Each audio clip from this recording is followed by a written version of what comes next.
क्या आप जानते हैं कि बिटकॉइन माइनिंग अर्जेंटीना जैसे पूरे राष्ट्र से भी अधिक बिजली खपत करती है? लेकिन बिटकॉइन माइनिंग इतनी बिजली क्यों खपत करती है? क्या कोई और जैव मित्र विकल्प है? आज के वीडियो में हम सहमति एल्गोरिदम के बारे में बात करेंगे। हम उन दो पॉपुलर सहमति एल्गोरिदम्स की खोज करेंगे जो क्रिप्टोकरेंसी में उपयोग किए जाते हैं, प्रूफ ऑफ वर्क और प्रूफ ऑफ स्टेक। हम देखेंगे कि ये कैसे काम करते हैं और उनके फायदे और नुकसानों को हाईलाइट करेंगे।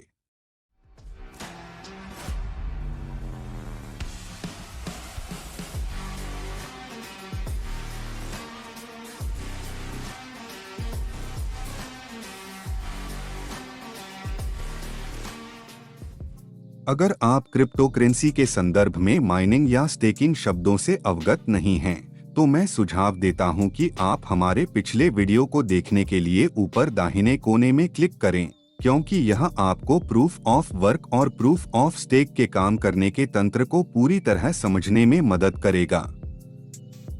सहमति एल्गोरिदम क्या है? सहमति एल्गोरिदम क्रिप्टोकरेंसियों के हृदय हैं। सहमति एल्गोरिदम एक प्रक्रिया है जो ब्लॉकचेन नेटवर्क में हर प्रतिभागी को ब्लॉकचेन की स्थिति पर साझा सहमति प्राप्त करने की अनुमति देती है। अन्य शब्दों में, यह एल्गोरिदम प्रत्येक ब्लॉकचेन के प्रतिभागी को लेन देन की प्रामाणिकता सत्यापित करने और सुनिश्चित करने की अनुमति देता है कि ब्लॉकचेन सही तरीके से काम कर रहा है। एक केंद्रीकृत विन्यास में, एक बैंक या सरकार जैसे एक एकल संगठन को प्रणाली पर पूर्ण अधिकार होता है। अधिकांश मामलों में वे चाहें तो तब बदलाव कर सकते हैं। एक वितरित विन्यास में किसी को बदलाव करने की क्षमता नहीं होती। बिना किसी बैंक या सरकार की तरह किसी संगठन के द्वारा नियंत्रण किए बिना ब्लॉकचेन कैसे सुरक्षित रहता है? और यहाँ पर सहमति एल्गोरिदम काम में आता है। क्रिप्टोकरेंसी की दुनिया में हमें प्रूफ ऑफ वर्क और प्रूफ ऑफ स्टेक जैसे दो सहमति एल्गोरिदमों के बीच भिन्न भिन्न सहमति एल्गोरिदम करने की आवश्यकता है। प्रूफ ऑफ वर्क के साथ शुरू करें, जो बिटकॉइन और कई अन्य क्रिप्टोकरेंसियों को संचालित करने वाला एल्गोरिदम है। प्रूफ ऑफ वर्क काम करने के लिए प्रयोक्ता माइनर्स कहलाते हैं, शक्तिशाली कंप्यूटर्स का उपयोग करके जटिल गणितीय पहेलियां हल करने के लिए करते हैं। इन पहेलियों को हल करना कठिन होने के लिए डिजाइन किया गया है। माइनर्स एक समाधान ढूंढने के लिए एक दूसरे के साथ प्रतिस्पर्धा करते हैं। पहले माइनर जब पहेली हल करता है, तो अन्य माइनर्स सत्यापित करते हैं कि समाधान सही है और फिर मौजूदा चेन में एक नया ब्लॉक जोड़ते हैं। जब नया ब्लॉक चेन में जोड़ दिया जाता है, तो प्रक्रिया फिर से शुरू होती है। पहला माइनर जिसने पहेली हल की, वह सवाल की इनाम का दावा करता है, जो कि आमतौर पर ब्लॉकचेन की क्रिप्टोकरेंसी में दी जाती है। बिटकॉइन के मामले में इनाम बिटकॉइन में दिया जाता है। प्रूफ ऑफ वर्क के पीछे की मुख्य विचार यह है कि पहेलियों को हल करने के लिए आवश्यक गणनात्मक काम की मात्रा किसी भी दुर्भाग्यपूर्ण क्रियाकलाप को ब्लॉकचेन पर नियंत्रण पाने से कठिनाइयां देती है।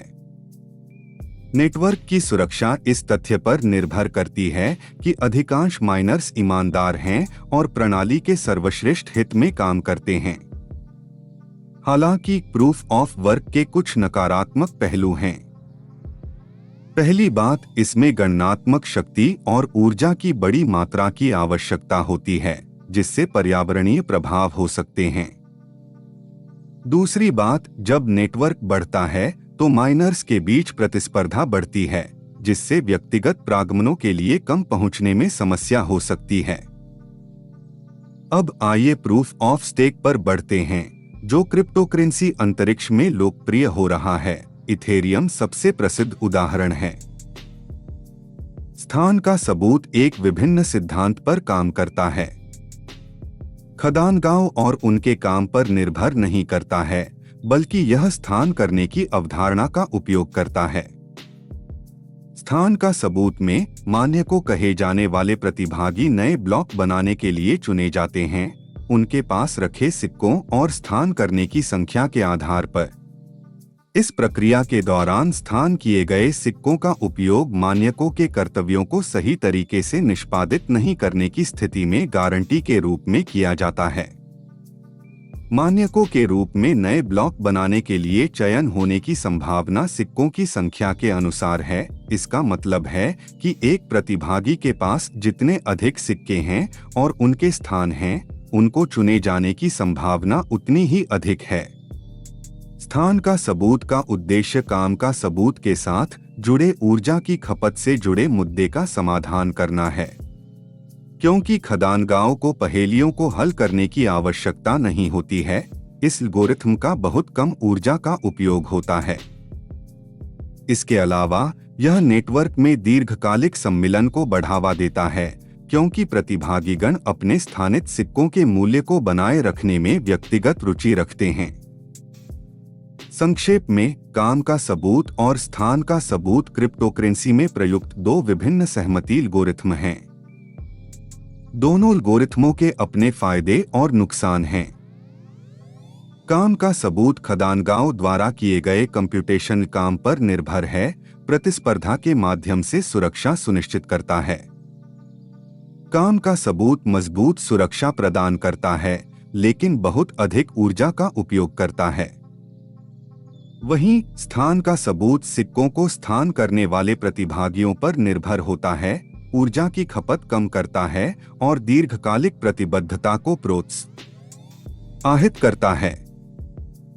स्थान का सबूत ऊर्जा कुशलता प्रदान करता है, लेकिन संभावित गुंथनों को संबोधित करने के लिए सावधान डिजाइन की आवश्यकता होती है। हम उम्मीद करते हैं कि आपने इस वीडियो का आनंद लिया और कुछ नया सीखा। अगर आपको यह सहायक लगा तो कृपया लाइक बटन क्लिक करें, हमारे चैनल की सदस्यता लें और हमारे आने वाले वीडियो के साथ अपडेट रहने के लिए सूचना घंटी को चालित करें। अगर आपके पास कोई सवाल या भविष्य के वीडियो के लिए सुझाव हैं, तो कृपया उन्हें टिप्पणियों में छोड़ दें। देखने के लिए धन्यवाद और हम आपको अगले वीडियो में देखने की उम्मीद करते हैं।